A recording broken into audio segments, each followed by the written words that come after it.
Le sport en France a son club, eh ben c'est chez nous. Bonjour à toutes et à tous, ravi de vous retrouver dans l'émission qui est un petit peu la maison d'un sport. Chaque semaine, on essaye de vous faire découvrir une discipline. Et aujourd'hui, eh bien, c'est la force qui est avec nous, la Fédération française de force, oui, qui eh bien, est dans nos locaux, sur notre plateau, une entité jeune, mais en plein boom. Nous parlerons de son développement et de ses épreuves avec son président. Sur ce plateau également, deux championnes de force athlétique. Elles sont sur notre plateau, l'une des vitrines de ce sport. L'occasion de découvrir la discipline et leur discipline aussi pour performer au quotidien. Parmi ces championnes, Noémie Alabert. Bonjour Noémie. Bonjour. Comment ça va? Ça va. Bon, je fais un petit peu votre CV. Championne d'Europe en 2018, on est OK.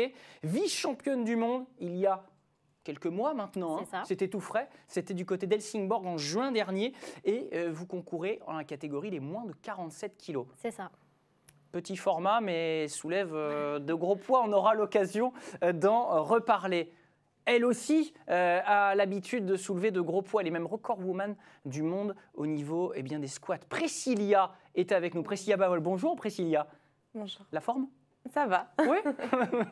C'est la rentrée des classes. Vous êtes professeur des écoles, je crois. Je suis professeur des écoles. Oui. Bon, on va pas vous faire pleurer évidemment. On va parler de belles choses. J'ai encore quelques jours de vacances là. Ah bon, eh ben tant mieux. C'est super. Et le président aussi de cette fédération française de force est avec nous, Stéphane Atto. Comment allez-vous ? Très bien, très bien. Vous savez, la force athlétique passe rarement dans les médias, donc on est chez vous, je suis aux anges. Mais nous aussi, figurez-vous, on est aux anges de pouvoir parler pendant une demi-heure de votre sport et on va le décliner évidemment en fonction de ses disciplines et aussi de ses spécificités. Vous êtes venu avec quelques instruments de torture là, on va les décortiquer. L'objet du désir, sans plus tarder.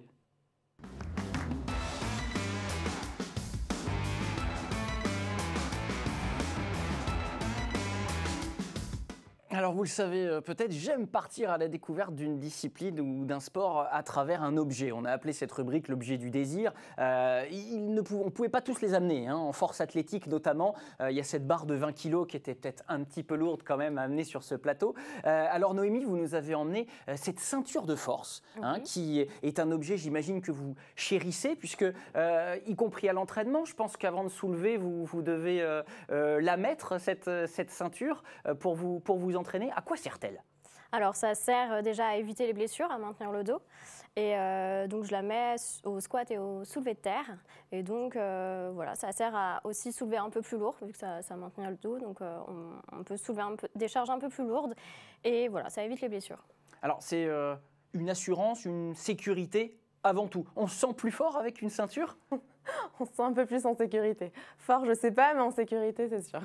Oui, parce qu'on rappelle que sur certaines disciplines qu'on va détailler dans quelques secondes, ces dames peuvent soulever plus de 200 kilos. Donc effectivement, sans ça, les lombaires pourraient être un tantinet chatouillés. Je parlais de cette barre de 20 kilos au-delà de la fonte. C'est un peu l'image, c'est un peu le prolongement de votre corps, cette barre, quand vous êtes à l'entraînement. Quelle relation vous avez avec, si tant est que ce soit un être humain, ce qui n'est pas le cas, mais Priscilla, c'est un amour vache, j'imagine, parce qu'elle vous fait mal, cette barre, quand même. Parfois, ça peut être de l'amour, mais parfois, ça peut être de la haine aussi, oui. C'est votre ennemi, c'est la seule que vous voyez quand vous êtes dans un concours finalement. Il y a le score des adversaires, mais c'est elle que vous devez dompter. Comment vous vivez ça, Noémie, avec cette barre ? Déjà, c'est un sport individuel, donc forcément, on est seul contre la barre. Donc moi, je me bats vraiment contre moi-même et contre la barre. Oui, des fois, c'est un peu ça.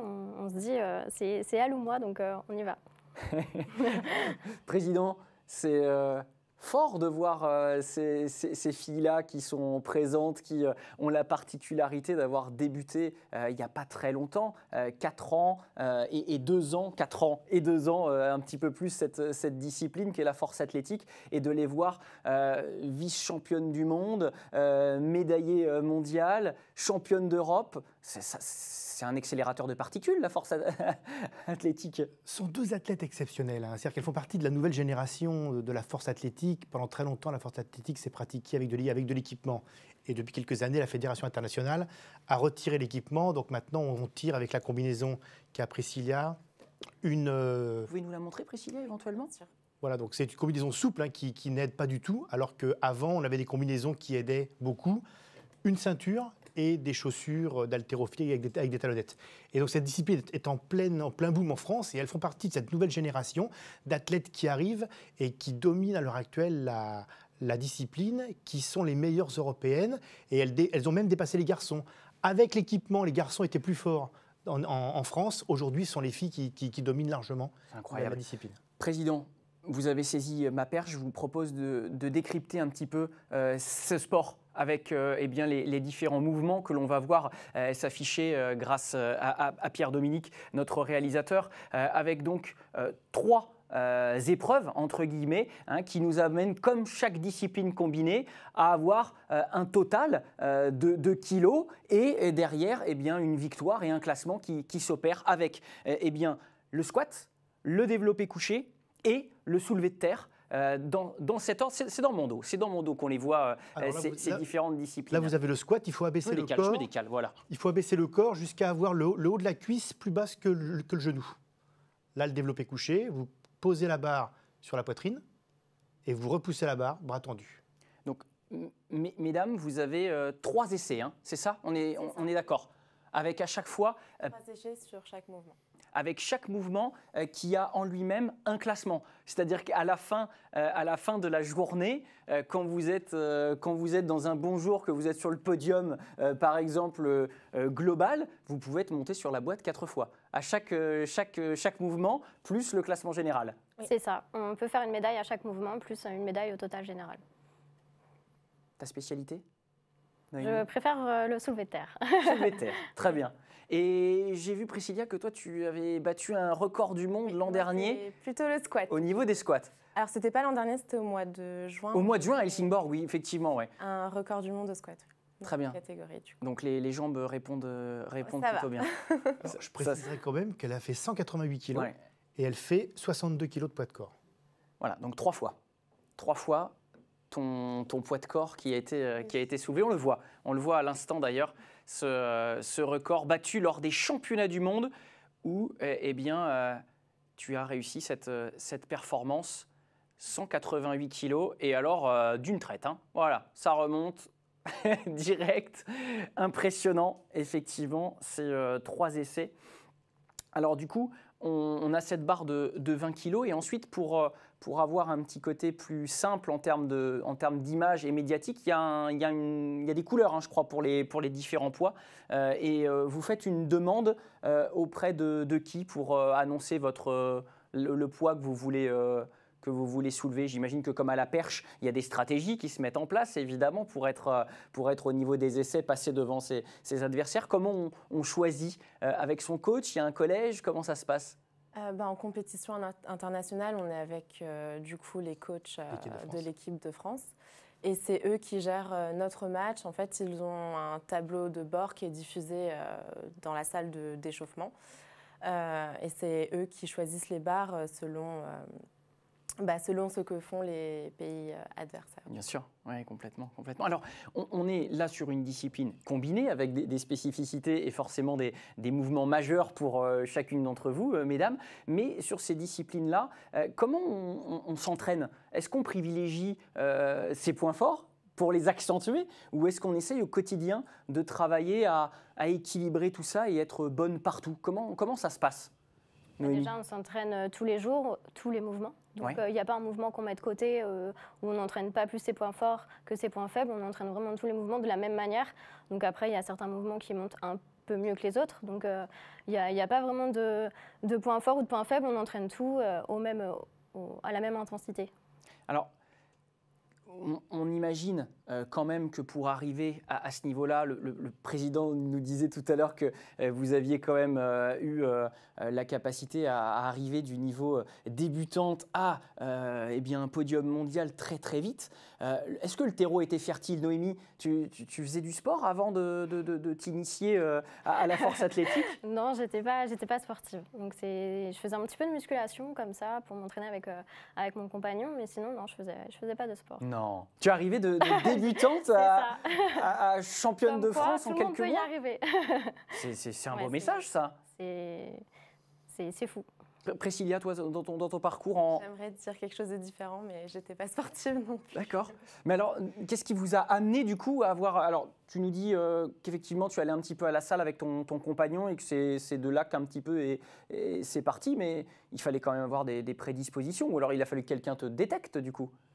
L'entraîneur, le gérant de la salle dans laquelle je m'entraînais était coach de l'équipe de France Junior.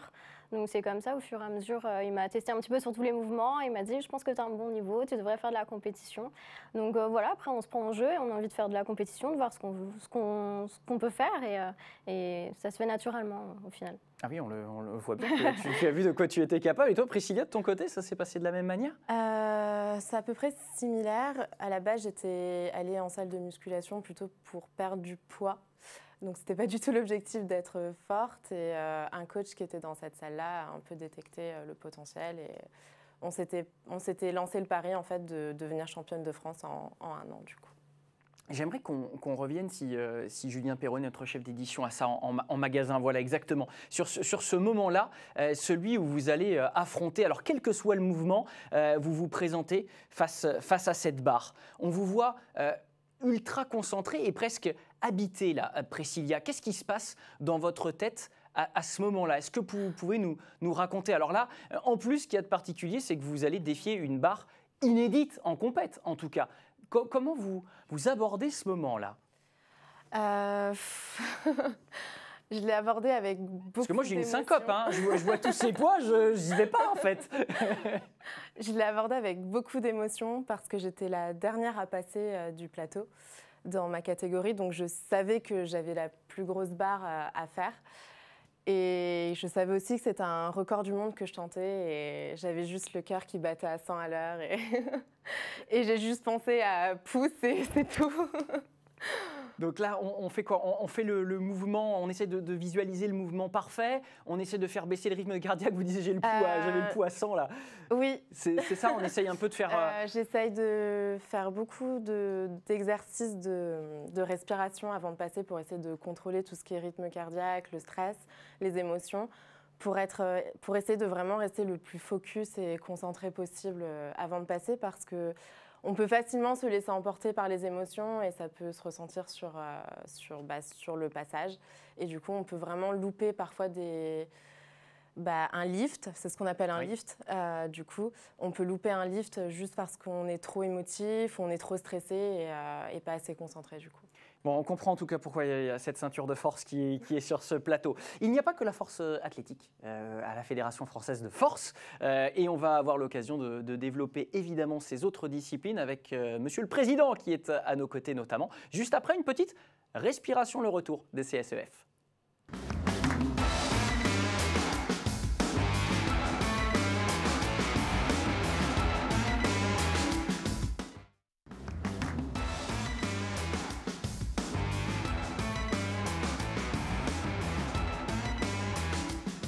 La Fédération française de force, en force sur le plateau de Club Sport en France, deuxième partie. On a évoqué la force athlétique, mais on vous l'a dit, il n'y a pas que la force athlétique au sein de la FF Force. Fait décollage, sans plus tarder.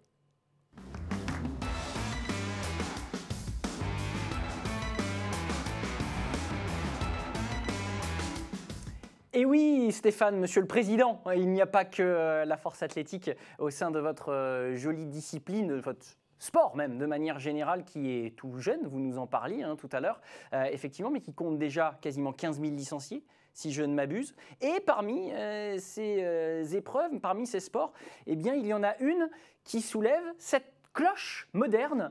Racontez-nous tout. Parce qu'on en voit beaucoup dans les salles de sport quand on veut fitter, comme l'on dit. Mais à niveau de l'élite, ça se pratique en soi comme sport. Voilà. Dites-nous tout. Donc ça, c'est une kettlebell. Donc ce sont des mouvements qui sont apparentés un peu à l'haltérophilie, puisqu'avec on fait de l'arraché et de l'épaulé jeté.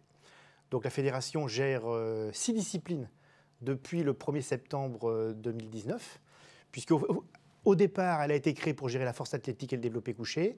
Rapidement, on a intégré donc, le kettlebell et le massbell, qui est un sport dérivé.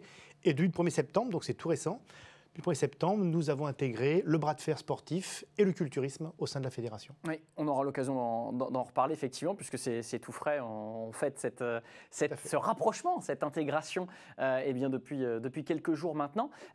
Cette kettlebell, on en fait quoi? Alors, on fait des mouvements... Parce que moi, ça ne me rassure pas. Là, je vois 12, j'imagine que c'est le poids. Ah non, mais 12 kilos, c'est vraiment rien, pour les petites catégories.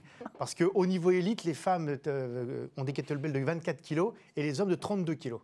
Vous voyez là des images donc, du championnat d'Europe qui a eu lieu à Paris. Tout à fait. Archi dominé par les Russes. Et donc voilà, Donc on a un mouvement. Là, vous avez un mouvement d'arraché, directement. Donc directement d'en bas, au-dessus de la tête. Et le but est de faire le maximum de répétitions en 10 minutes. Ah oui, donc il y a vraiment un phénomène d'endurance également à avoir. Un sport cardio extraordinaire. Hein. C'est difficile de tenir les 10 minutes. Il faut vraiment être entraîné pour faire ça. Et parmi donc, ces disciplines, donc, la kettlebell qui est un sacré outil de torture, hein, personnellement, je trouve, mais on voit que c'est spectaculaire à souhait parce qu'il faut vraiment avoir un entraînement de fou.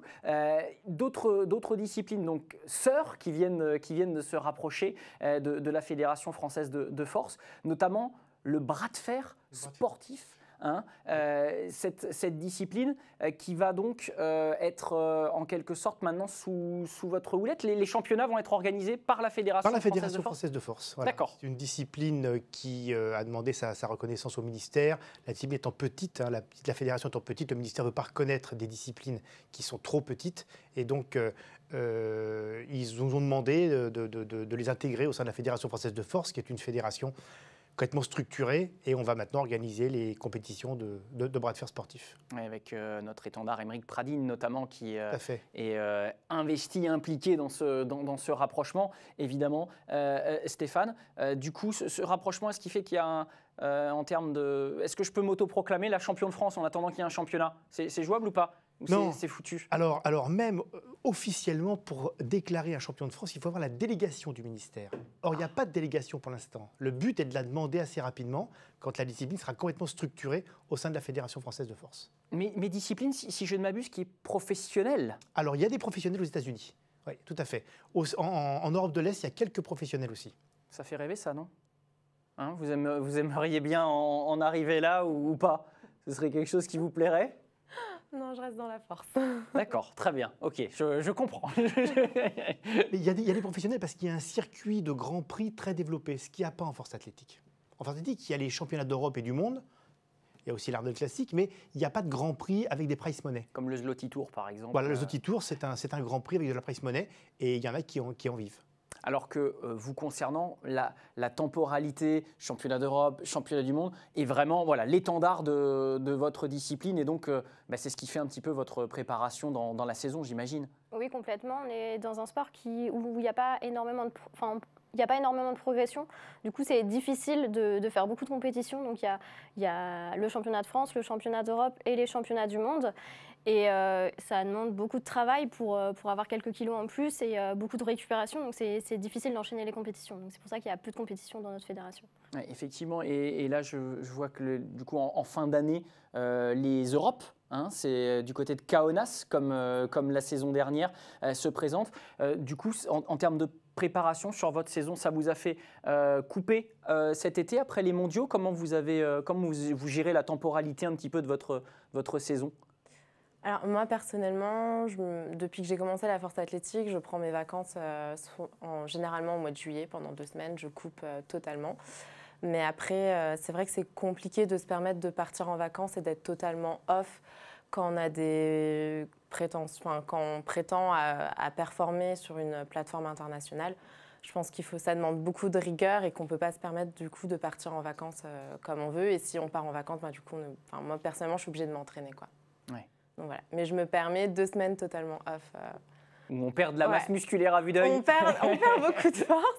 Le retour est très difficile. Mais je pense que c'est important aussi de couper de temps en temps. Stéphane, j'ai vu pour conclure un onglet sur votre site, onglet dopage. C'est très rare une fédération qui veut mettre en avant cette prévention et essayer de montrer à ses adhérents et à ses fidèles qu'elle va faire en sorte d'être forte dans sa lutte. Pourquoi ? Les sports de force ont mauvaise presse. Les sports de force sont toujours soupçonnés de dopage. Dès qu'un athlète fait des bonnes performances, ça y est, il est dopé.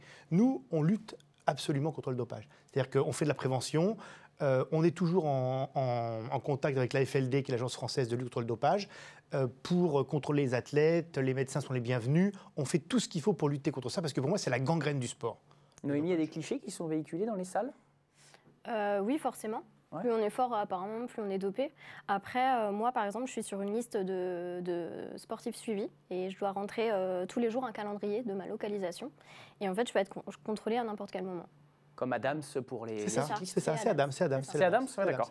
Et avec l'Adams, vous avez des athlètes de l'équipe de France qui ont été contrôlés des fois 4 fois dans la même semaine. Entre l'AFLD, l'Adams et les contrôles qu'on rend obligatoires par la Fédération internationale, il y a pu y avoir 4 contrôles dans la même semaine. Alors, il s'agit d'une marque, mais par exemple, avec l'explosion du CrossFit, chose comme ça, est-ce que cette entrée un petit peu dans tous les foyers ou dans beaucoup de foyers a enlevé ce cliché? Je vois beaucoup de salles, y compris en Ile-de-France, d'endroits, de lieux où on peut acheter de faire de la nutrition, avoir un équilibre alimentaire, des produits totalement légaux. Est-ce que ça n'a pas enlevé quelques images d'Épinal que pouvaient avoir les gens? Non? Je ne pense pas. Ah oui? Je pense que malheureusement, beaucoup de personnes, dès qu'on performe un peu, pensent tout de suite qu'on est dopé. Et malheureusement, il y a des gens qui s'entraînent et qui n'arrivent pas du tout à faire les performances qu'elles font. Alors, ce sont des athlètes exceptionnels. Parce que tout à l'heure, on a dit qu'elles y sont arrivées en quelques années. Oui. Ce n'est pas le cas de tout le monde. Hein. C'est vraiment des êtres exceptionnels. Mais il faut dire ce qu'il y a. Il y a des gens plus forts que d'autres naturellement. Et ça, il y a des athlètes qui ne l'acceptent pas. Et donc, qui disent tout de suite, quand on performe, qu'on est dopé.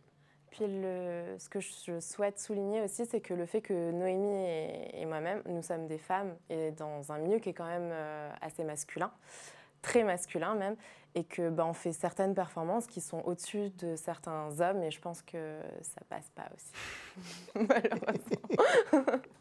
Vous leur damez le pion, mesdames. Voilà, c'est tout. Bon, écoutez, c'est bien ce sourire parce qu'on va finir dans un sourire. C'est un thème qu'on voulait aborder. Enfin, moi, ça m'avait marqué effectivement sur votre site, cette volonté de prévention.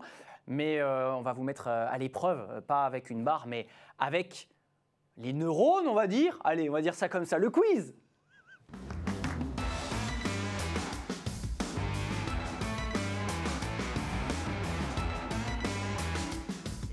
Les neurones, en tout cas la connaissance, oui, de votre sport, la Fédération française de force qui est avec nous dans Club Sport en France. Pas de questions de rapidité, hein, des questions à choix multiples, sauf peut-être pour le président, ça dépendra de mon humeur. Pas de questions de rapidité, vous avez tous et toutes l'opportunité de donner une proposition, de faire une proposition. Et je comptabiliserai avec mon petit crayon les points. Le dernier Français médaillé au championnat du monde de force athlétique. Qui est-il? Un homme, hein, évidemment, sinon, ce serait vous. Open, junior. Open. Je dirais Sofiane El Bekkessir. C'est noté? C'est noté. Ah, Poker Face, je te disais. Oui, Sofiane ou Hassan El Belghiti, un des deux. Sofiane Belkessir ou Hassan Ah, El il faut une seule réponse, président, ce serait trop facile sinon. Les deux. Hassan, il a été souvent... Alors? Moi, je dirais Sofiane. Pendant ce temps-là, Priscilla se fait oublier. Président, une réponse. Allez, je suis Sofiane. Ils ont été médaillés tous les deux en même temps. Donc. Mais c'est vrai que c'est le dernier parce qu'il a une catégorie plus importante. Alors on va dire Sofiane. Sofiane Belkessir. Très bien. Je vais dire Hassan. Pour ne pas suivre. Et c'était Sofiane El Bekkessir avec son bronze en 2018 à Halmstad. Ouais. Voilà, 2 points. Et ça se passe sur ma gauche. Combien de Françaises ont été championnes du monde de force athlétique? 1, 2 ou 3? Championne du monde? Oui. Depuis l'Euro? Moi, je dis... Depuis les débuts. Dans des catégories de poids qui n'existent plus aujourd'hui. Ouais. Ah, qui n'existent plus aujourd'hui. Oui, des catégories de poids qui n'existent plus aujourd'hui. Pour moi, il n'y en a qu'une. Il y en a qu'une, c'est Claudine Cognac dans les années 80. Fin des années 80. Ouais, fin des années 80, 88. Elle a fait 3 fois les Jeux mondiaux. Claudine Cognac, c'est la seule Française qui a été championne du monde jusqu'à maintenant. Ouais. Sylvie Iskin et Nathalie Janot ne l'ont pas été? Non, Sylvie Iskin et Nathalie Janot n'ont pas été championnes du monde à ma connaissance. Ah, peut-être, si, peut-être. Il me semble. Si, peut-être. Si. Claudine Cognac, elle a gagné les Jeux mondiaux. C'est la seule qui a gagné les World Games. Voilà. Mais Iskin et Janot ont été championnes du monde, c'est vrai. Bon. Donc c'est une question qui va à l'eau puisque le président a tout défloré. Voilà. 0 pour tout le monde, surtout pour le président. Troisième question. Quel athlète détient tous les records du monde féminin en plus de 84 kilos? En plus de 84 France. Oui. Non. Tous les records du monde féminin. Elle n'est pas française. Pas de proposition. C'est votre sagacité qui est mise à rude épreuve. En plus de 84 Oui, kilos. tout à fait. C'est américaine? C'est Bonica Brown. Mais je ne crois pas qu'elle ait tous les records du monde, je ne sais pas. Qui? Elle les a détenus, en tout cas. Bonica Détient Brown, ou alors, détenus. je dirais. Bonica Brown. En plus de 84, je vois que... J'ai Je dis noté. comme Priscilla. Je sais pas. Je dirais Amanda. Amanda. Ouais, Amanda. Son nom de famille. C'est Lorenz, c'est ça? Elle est en moins de 84, Amanda Lorenz. Très bien. Président. J'en ai aucune idée. Ah. Bonica Brown, l'américaine, détient actuellement tous les records du monde en plus de 84 kilos. Impressionnant, impressionnant. L'américaine, je vous conseille d'aller voir sur Internet aussi quelques-uns de ses efforts. Où se trouve le siège de la Fédération internationale de force? En Lettonie, en Estonie, au Luxembourg. Luxembourg. Luxembourg, ouais. Ouais, là, on est bien copains avec le président de la Fédé Inter, donc on le connaît bien, Gaston Très bien. Parage. On sait Très que c'est bien. au Luxembourg. Donc nous avons 2 bonnes réponses à ma gauche. Noémie et Stéphane qui vous devancent, avec ces réponses sur la première question. Sofiane Elbekessir qui vous aura coûté cher, du coup, Priscilla. merci de nous avoir accompagnés pour cette émission. Ça a été un plaisir. Vous revenez quand vous voulez. Bonne chance pour ces Europes à Kaunas avec des médailles. Et vous faites partie évidemment des grandes favorites pour vos disciplines respectives. Merci à vous et chers téléspectateurs pour votre fidélité. On se retrouve évidemment jeudi prochain pour un nouvel épisode.